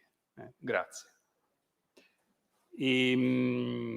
A questo punto passiamo al quarto e ultimo contributo di questa prima parte. Abbiamo detto che poi ci sarà uno spazio dedicato alla domande e dibattito, quindi chiamo Antonello Zanda. Antonello Zanda, intanto vi dico il titolo della sua relazione, che è Il paesaggio deleddiano, le figure e i suoi luoghi nel mondo audiovisivo. Vi leggo anche introduco Antonello con una breve biografia. Antonello è direttore del Centro Servizi Culturali della Società Umanitaria di Cagliari e curatore della Cineteca Sarda, scrittore e critico, ha pubblicato articoli, saggi, non solo di cinema, ma anche di letteratura, antropologia, filosofia, arti figurative. È un giornalista pubblicista, ha scritto e collaborato con numerose riviste culturali e di attualità. Nel 2009 ha fondato una rivista sarda di cinema che si chiama Teorema. Taglio rispetto, gli chiedo scusa, alla biografia che avevo, e vi dico che ad esempio nel 2011 ha curato insieme a Valeria Pala il volume Narrativa breve, Cinema e TV, Giuseppe Dessì e altri protagonisti del Novecento, edito da CUEC, e che nel 2013 ha pubblicato il saggio Cagliari e le bombe, 1940-43, introduzione a una filmografia ragionata, incluso in La crisi e la sfida, casa editrice Tema. Infine ha curato la regia di un documentario di montaggio con materiali d'archivio intitolato Cagliari e la guerra. Antonello, a te. Va bene, grazie a tutti, ad Antioco e Duilio che mi hanno contattato per coinvolgermi per questo evento. E quello che vi propongo io è un percorso sull'idea di paesaggio attraverso le opere tratte dalla Deledda, e io ho utilizzato il termine audiovisivo perché in questo percorso non mi riferisco soltanto al cinema di finzione, alle pellicole tratte dai romanzi della Deledda, ma mi riferisco anche ai documentari realizzati anche su nastro magnetico e anche materiali registrati e realizzati in digitale, sia per la televisione che per ovviamente il mercato cinematografico, quindi documentari, fiction e così via. Un percorso abbastanza complesso che mi ha dato un po' da fare. Ho rintracciato all'incirca una cinquantina di titoli su cui ho lavorato, anche se ovviamente non potrò fare riferimento a tutti, e trattandosi di una serata dedicata al cinema deleidiano è chiaro che si sovrappongono anche ai riferimenti ai film. Quindi quando parlo del tema di paesaggio nelle opere cinematografiche e audiovisive riferibili a Grazia Deledda e alle sue opere, è ovvio che non si può non rinviare al tema del paesaggio nelle sue pagine, nei suoi romanzi e nei suoi racconti. Il paesaggio deleddiano in questo senso è sì lo spazio antropizzato da un percorso storico e culturale in cui si esprimono le tensioni esistenziali e sociali di una comunità, ma è anche lo spazio restituito attraverso le parole dell'autrice nuoresa, in cui riversa le sue emozioni, il suo punto di vista sul mondo che lo circonda. Qui ritroviamo facilmente un'ambivalenza che ho scoperto in un libro di un architetto chiamato Carlo Tosco, intitolato Il paesaggio come storia, in cui evidenzia, insomma, in questo lavoro che il paesaggio può indicare sia la rappresentazione dell'oggetto che l'oggetto stesso, per cui noi giochiamo sempre un po' su questa ambivalenza. Quindi le pagine letterarie ci aiutano a interpretare le radici culturali e i profondi vincoli che legano le persone ai luoghi, fissandone l'essenza e la reciproca interazione. Sono diversi i titoli cinematografici che hanno portato i romanzi della Deledda sul grande schermo. In questi film, all'idea di paesaggio che la Deledda ci restituisce, però noi dobbiamo per forza sovrapporre l'idea di paesaggio degli autori dei film, che non è indifferente la questione, degli autori, perché non c'è solo il regista, c'è il direttore della fotografia, c'è lo sceneggiatore.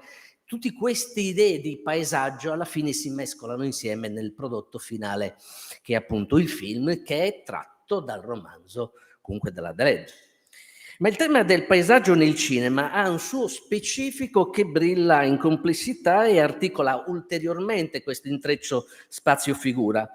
Scrive Sandro Bernardi, che è un autore fondamentale perché ha scritto Il paesaggio nel cinema italiano, e il suo testo è un testo citatissimo e fondamentale da questo punto di vista, che dice Bernardi che il paesaggio è un'esperienza, non un oggetto autonomo, e studiarlo significa studiare una cultura, il suo modo di costruirsi lo spazio, di rapportarsi a se stessa, quel rapporto fra il noto e l'ignoto che abitualmente chiamiamo mondo. Questa è la citazione. Quindi nel cinema paesaggio significa non solo rapporto fra personaggio e spazio, fra uomo e mondo, ma anche il rapporto tra diversi livelli di sguardo. C'è un osservatore, che è un personaggio che si muove nello spazio filmico, ma c'è la cinepresa che osserva l'osservatore. Se queste relazioni ovviamente implicano atti conoscitivi, non possiamo sottrarci a una riflessione sull'atto del guardare che chiama in causa, guardate un po', anche lo spettatore, il quale osserva e vive anche lui il paesaggio filmico come atto interpretativo e atto conoscitivo. Quindi, sintetizza Bernardi, nel cinema, e io preciso nel cinema di finzione più in particolare, troviamo 3 esperienze visive: lo sguardo dei personaggi dentro il film, lo sguardo del film, lo sguardo dello spettatore sul film. E quando parliamo di paesaggio queste cose si mescolano. La precisazione sul cinema di finzione ovviamente è doverosa, perché nel cinema documentario non esiste allo stesso modo un personaggio interprete, ma non per questo l'analisi si fa più semplice. Il paesaggio, riprendo ancora Bernardi, diventa spesso un vero e proprio personaggio, un interlocutore, molte volte uno spietato antagonista nei confronti dei personaggi che si muovono dentro lo spazio filmico. Non è più uno specchio dell'anima, non è più uno spazio dell'azione, ma al contrario diventa spesso un luogo vasto, opaco, in cui l'azione e a volte anche i personaggi rischiano di perdersi. Se nel racconto dell'Ediano il paesaggio è un impasto di spazio dell'azione, spazio della tradizione, spazio psicologico dei personaggi, cioè un impasto semiotico che è quindi spazio espressivo dell'autrice, nei film di finzione tratti dai romanzi dell'Indiano quell'impasto si trasforma in uno spazio dell'azione filmica che si svincola, si allontana, spesso si emancipa totalmente dal mondo delle Indiane. Pensiamo anche agli interventi precedenti al paesaggio western di Proibito, che non ha niente a che vedere con il paesaggio dell'Indiano. Oppure, lo ha citato Marco, La madre, firmato da Angelo Maresca nel 2014, che è un film tratto dalla madre di Deledda, ma è girato a Roma ai giorni di oggi, in cui ci sono scene di sesso anche abbastanza forti tra il prete e la sua amante, ma è l'unica cosa che ha di connessione con il romanzo, perché il paesaggio sardo manca del tutto, completamente. Addirittura è una società alto borghese con ristoratori politici, insomma, cioè è un ambiente completamente diverso. E lì ovviamente la questione è di questo tipo. Insomma, il cinema ripensa allo sguardo sul mondo con il suo linguaggio specifico, e al paesaggio che la Deledda disegna nei suoi romanzi si aggiunge, si sovrappone o si sostituisce un altro ordine del discorso che riguarda appunto il paesaggio come scenografia, come inquadratura, come campo, come spazio diegetico e così via. La definizione di Bernardi, quella di prima, che è un'assunzione di prospettiva, di paesaggio come forma simbolica in cui si esprime una cultura, nella distinzione primaria, dice Bernardi, nella sua distinzione primaria pone questo tipo di dicotomia: paesaggio narrativo da un lato, inteso come paesaggio integrato e funzionale alla narrazione e alla drammaturgia del film, quindi spazio diegetico, e spazio pittorico, inteso come spazio caratterizzato invece da uno sguardo riflessivo, metanarrativo, in cui, come nella pittura, il senso non è tanto la storia raccontata quanto l'apertura sulle storie possibili che stanno dietro e accanto a quella. E questa distinzione io ritengo che sia fondamentale. Semplifico, perché mi ero messo delle cose sul precinema e così via, sull'idea di vedutismo e ovviamente di paesaggio disegnato dal cinema delle origini, ma arrivo direttamente a Cenere di Febo Mari, che è stata ampiamente e in modo molto efficace raccontata dall'intervento di prima. Dico delle cose che voi sapete, ma mi servono proprio per dire alcune cose.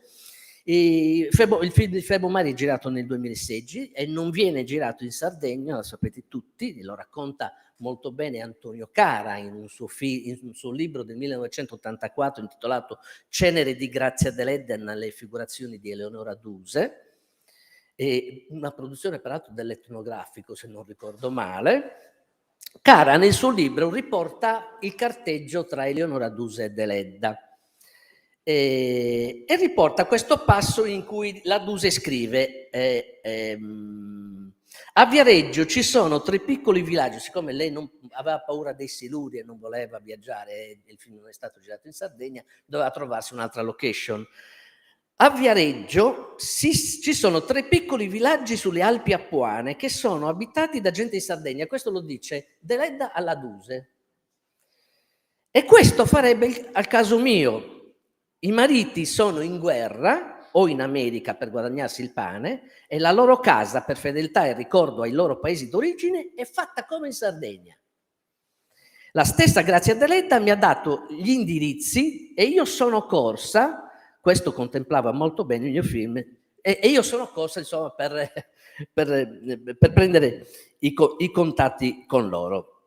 C'è quindi la dichiarata intenzione di restituire l'immagine della Sardegna, quindi il paesaggio, attraverso appunto una ricostruzione fatta grazie ai sardi che stanno lì nelle Alpi Apuane, ma in cui c'è la mano dei sardi che ne garantiscono la genuinità, l'autenticità, anche se comunque sono sempre Alpi Apuane, perché la stessa Deledda dichiara in un altro passo, cito sempre da Cara, sono informata che chi lavora per far apparire sullo schermo cinematografico una Sardegna fotografica e commerciale, sono informata di questo e per amore della mia isola, mio primo amore, non vorrei adesso lasciarmi sfuggire l'occasione di farla apparire io quale essa è.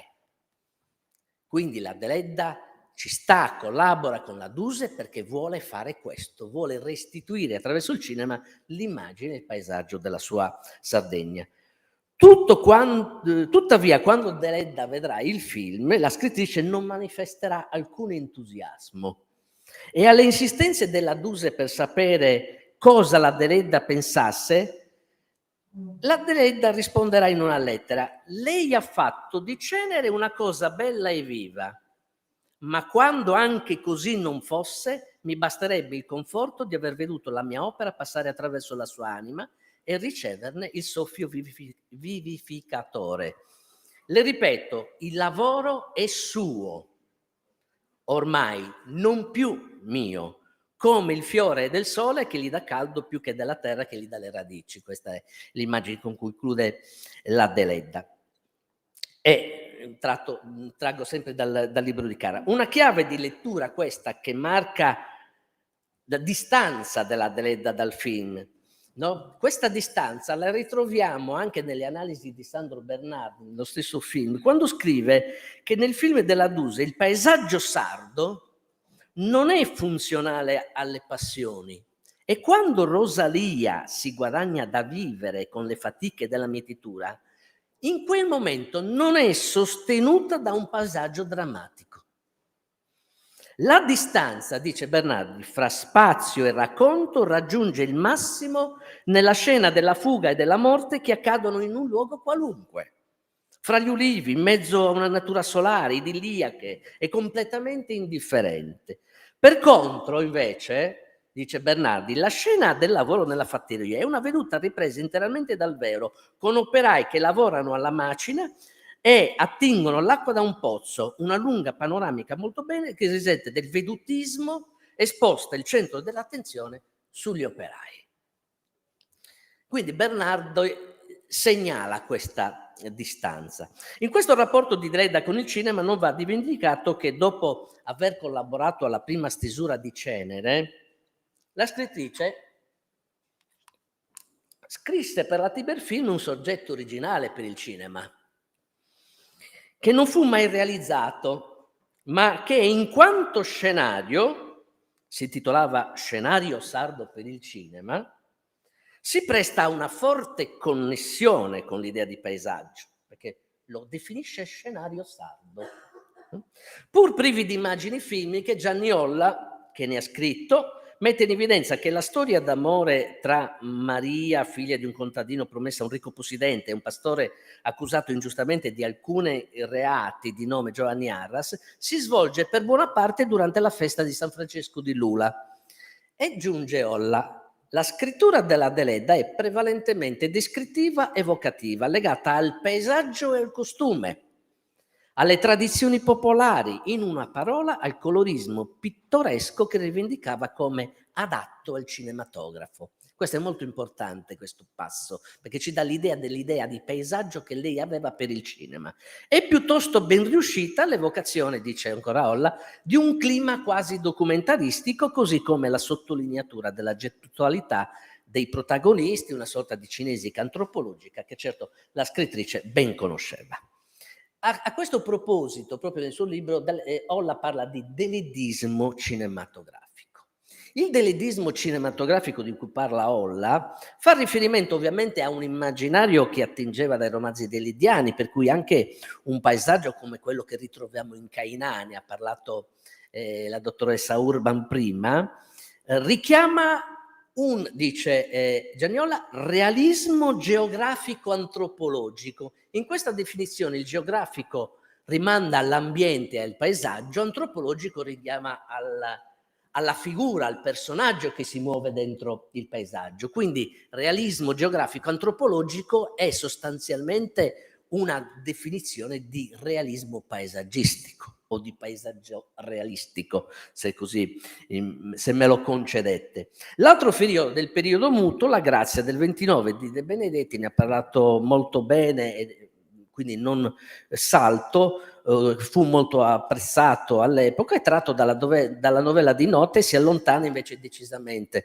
da un'idea di paesaggio ascrivibile a quel realismo geografico antropologico. Ricordo solo perché è bello anche ricordarselo che la scenografia fu affidata a un illustratore bosano, Melchiorre Melis, che riprendeva sostanzialmente la scenografia fatta da Giuseppe Biasi nella trasposizione teatrale del 1923.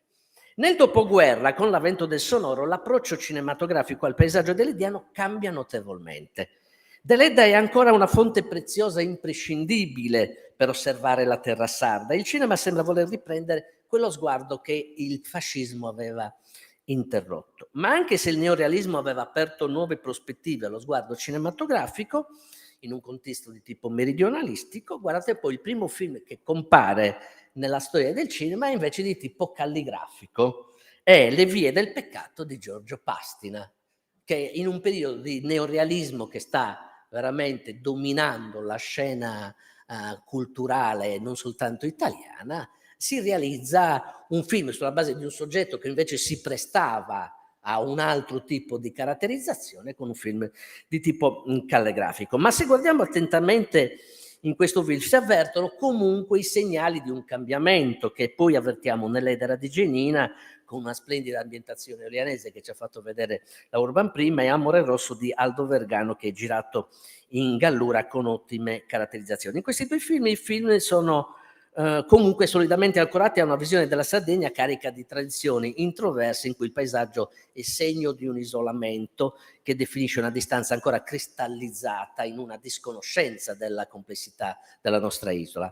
Altri due film non deleddiani, mi piace citarli, ma che Gianni Olla iscrive nella cornice di un deleddismo ideale, sono Fadigia di Roberto Bianchi Montero e Altura del cagliaritano Mario Secqui, sempre di quegli anni, uno è del 49 e l'altro è del 51. Un discorso a parte merita Proibito di Mario Monicelli del 55, che introduco con le parole che usò Peppino Fiori quando il film uscì. Nell'Unione Sarda Peppino Fiori scriveva queste parole: all'intimismo del romanzo Mario Monicelli ha sostituito i modi del genere western e dentro una Sardegna ben poco dissimile dalla Sicilia in nome della legge, ha sistemato duelli equestri, veglie funebre con satitta d'ora, guati, corse sfrenate di cavalli, processioni in costume, riti intrisi di un arcaismo scopertamente libresco, in sostanza tutto il bagaglio della sagra e della convenzione. La stroncatura ovviamente netta del film di Monicelli. Il richiamo al mondo western in realtà è stato messo in evidenza anche in un altro film, e qui cito una delle relatrici di stasera, Amore Rosso di Vergano. Lucia Cardone, riprendendo Bazin, abbinando l'immaginario cinematografico per eccellenza, il western, con il mito della Sardegna barbarica e libertaria, in un processo di negoziazione, include l'orizzonte melodrammatico. È un testo, è un saggio tratto da atti di un convegno di studio che si tenne a Sassari nel 2007. A sostegno della tesi, Lucia Cardone riprende diversi elementi del paesaggio sardo che sono espressi da una stretta relazione tra figure e luoghi, e dice Lucia: probabilmente la presenza e il ruolo giocato dall'arcigna e lussureggiante tanca sarda in Marianna Sirca, assieme all'immagine dell'isola abitata da briganti e balentes, ha suggerito a Vergano la poco battuta strada del western, l'idea di tradurre il racconto in una chiave originale e certo desueta. Difatti, se si scorrono le pagine del romanzo di Deledda, si resta colpiti dalla fortissima presenza del paesaggio, della natura, dei boschi ventosi e profumati della Sardegna. L'autrice si sofferma di frequente sulla descrizione dei luoghi, dice Lucia Cardone, costruendo una serie di quadri che utilizza come cartine di tornasole del sentire della protagonista, mettendo in scena un paesaggio di sentimenti che rende visibili i pensieri più intimi di Marianna in una sorta di correlativo oggettivo del suo animo. E qui finisco la citazione di Lucia Cardone. Ecco, anche qui emerge chiaro come il tema del paesaggio poggia sulla relazione tra figura e personaggio, luogo e spazio fisico. Due ordini di ragionamenti si possono ancora fare sul proibito, il suo rapporto con il romanzo da cui è tratto La madre e la dimensione sarda della sua ambientazione del paesaggio, soprattutto in relazione ai termini introdotti e il paese in cui si concentrano le riprese, Tissi, in provincia di Sassari. Il rapporto con il romanzo di Lediano è per così dire fragile e sostanziale. Fragile perché il film ovviamente non può restituire i tormenti della madre e del parroco intorno al tema del rapporto amoroso tra un parroco e una donna, sostanziale, perché comunque quella della relazione proibita segna lo sviluppo narrativo del film e definisce la traccia intorno a cui si sviluppa il film. Inoltre il film introduce personaggi e storie che nel romanzo della Deledda non ci sono, perché il regista importa elementi narrativi da altre opere della Deledda, come Colombi e Sparvieri, la Faida, Elias Portolu, Canne al vento, addirittura da Cenera c'è una piccola citazione, quella del gabbano appeso sulla parete, che è tratta proprio evidentemente da Cenere di Grazia Deledda.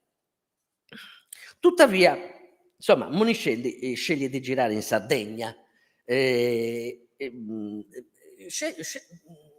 di girare in Sardegna, avrebbe potuto girare tranquillamente altrove, ma è singolare il fatto che lo dice lui in un'intervista che insieme al direttore della fotografia nella loro 600 si sono messi a girare la Sardegna cercando questo paese in discesa con la chiesa in alto. Cioè stravolge completamente la Deledda per organizzare un film completamente diverso, ma su quella cosa si impunta e vuole un paese con la chiesa in alto nel paese. È abbastanza singolare, a meno che non vogliamo vederci appunto qualcosa di fortemente simbolico in questo. Comunque Monicelli si propone di girare il film secondo dei modelli nuovi con cui lui si vuole misurare. Lo dice esplicitamente: io volevo portare il western nel cinema italiano, no? E la Sardegna quindi era solo sfondo, contesto folcloristico, lo dice lui. Per me la Sardegna doveva essere solo sfondo, contesto folcloristico, lo dice in una intervista che compare in uno dei documentari realizzati per la Rai da Giovanni Sanna. Tuttavia si astiene, appunto, come ho detto prima, a questa precisione sulla contestualizzazione del film. C'è un documentario molto bello di Sergio Naizza, Per noi il cinema è reprobito, che ricostruisce con precisione i luoghi e vissuti dalla comunità legati al film e che ci consentono di vedere in che modo il paesaggio ha avuto una funzione fondamentale, nonostante tutte le modifiche fatte nel film di Monicelli, che comunque temeva la scabrosità. Pochissimi minuti, grazie. Temeva la scabrosità del film. Chiudo e salto perché c'era un punto della mia relazione che volevo mettere in evidenza e la chiudo lì perché tutta la parte sui documentari la salto. Ed è un film che non so quanti qui conoscono, secondo me molti lo conoscono, ma molti non lo conoscono. Itinerari dell'Ediani di Remo Branca. Un documentario del 1961. Remo Branca, questo film si presta a interessanti considerazioni dal punto di vista del tema del paesaggio. È veramente da rileggere in questa chiave, lo stesso film appare in modo diverso. Anch'io l'ho rivisto rileggendolo sulla chiave del tema del paesaggio e l'ho visto in un modo diverso. E vi dico due poche considerazioni e chiudo su questa cosa.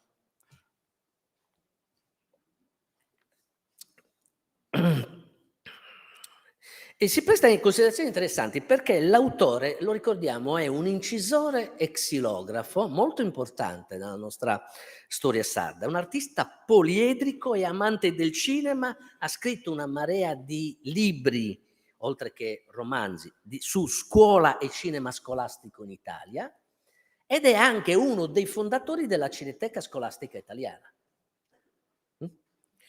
Questo film è stato prodotto infatti dalla Cineteca Scolastica Italiana. Uno dei suoi libri è Scuola e cinema scolastico in Italia, tanto per dire, uno dei suoi titoli, ma ce ne sono anche altri, sempre sul tema pedagogico educativo del cinema. E Branca conosceva personalmente Grazia Deledda. L'intenzione di Branca in questo documentario del 61 è quello di ritrovare le tracce del paesaggio delidiano in un percorso che tocca solo alcune tappe del romanzo delidiano.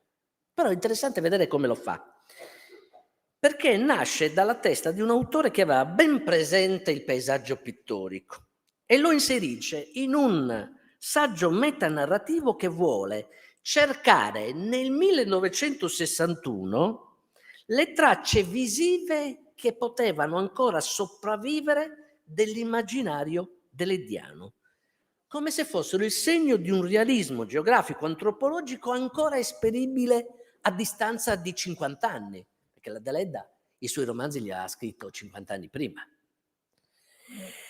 Il cartello iniziale del documentario dice così: queste immagini autentiche della gente e dei luoghi che ispirarono i racconti immortali di Grazia Deledda colgono al melanconico tramonto alcuni aspetti dell'antica Barbagia, in una Sardegna ormai ridesta a tempi nuovi e a diversi costumi.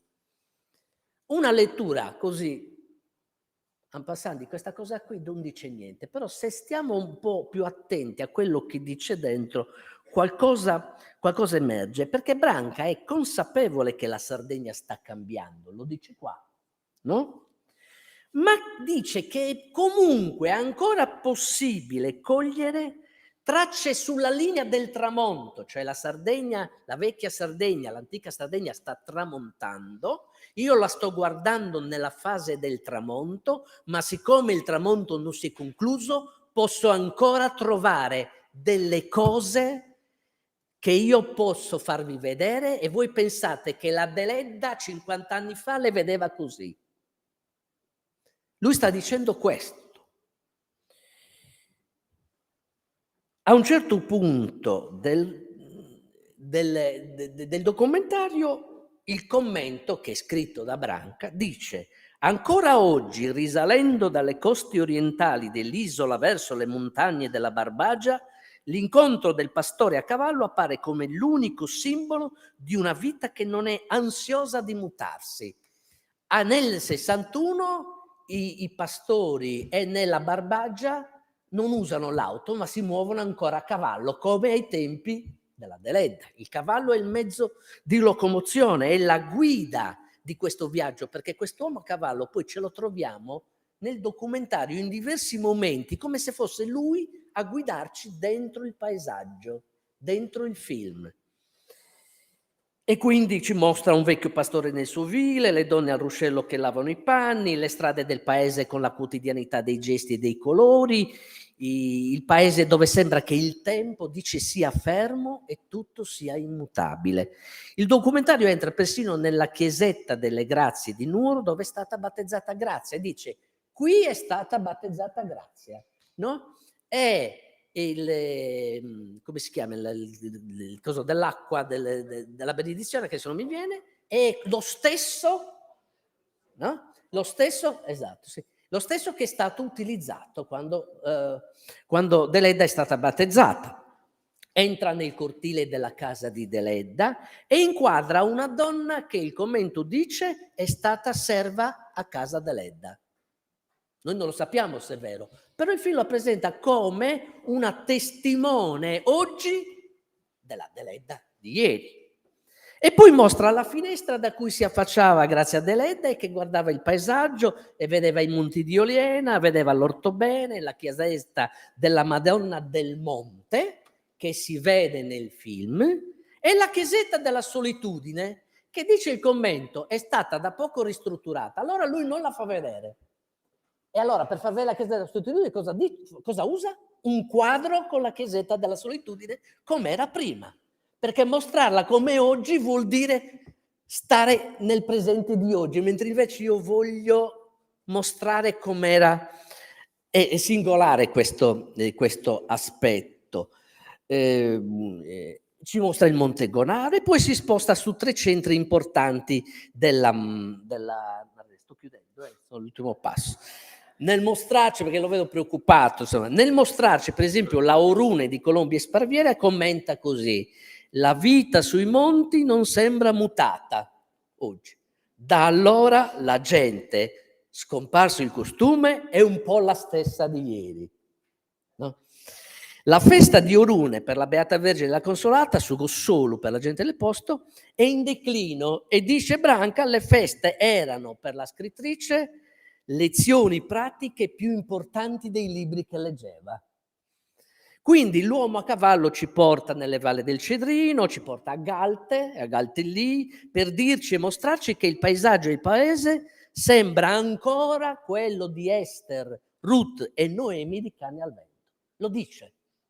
Il paese sembra ancora quello di Ester, Ruth e Noemi. E poi il film si chiude con il Montalbo di Lula presso la chiesa di San Francesco, teatro di Elia Sportolo, con una chiusura testuale molto significativa con cui chiudo sul nostro argomento. Dice Branca, proprio nella parte finale del film, il paesaggio qui, sono due frasi proprio esemplari, il paesaggio qui è sempre l'inconscio compagno delle anime primitive. Il paesaggio qui è sempre l'inconscio compagno delle anime primitive. Quella del paesaggio è la parte più pittorica della psicologia deleddiana. Sono straordinarie perché sono 2 frasi che meriterebbero di essere analizzate e studiate per quello che li dice. E lo dice un pittore, lo dice uno xilofono, lo dice un cineasta, perché lui ha fatto veramente tanti documentari in quei altri. 2 frasi molto sintetiche che esprimono una convinzione molto diffusa tra critici e storici, ma che possiamo certamente far deviare su questo film di Branca, allargando il discorso praticamente su tutto il cinema di quegli anni.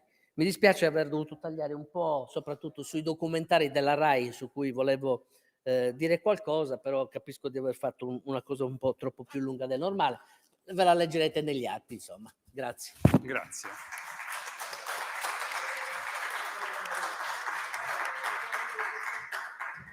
Grazie Antonello per questa panoramica molto nutrita e ampia hai ripercorso una parte non esaustiva, ma insomma consistente della filmografia deleddiana alla luce e all'insegna di questa categoria fondamentale del paesaggio. Quindi grazie davvero. Allora, a questo punto chiedo se non ci sono segnali contrari da parte di Antioco e di Duilio, se ci sono domande. Pausa. No, io ero per la pausa, però invece pensavo... Sì, giusto.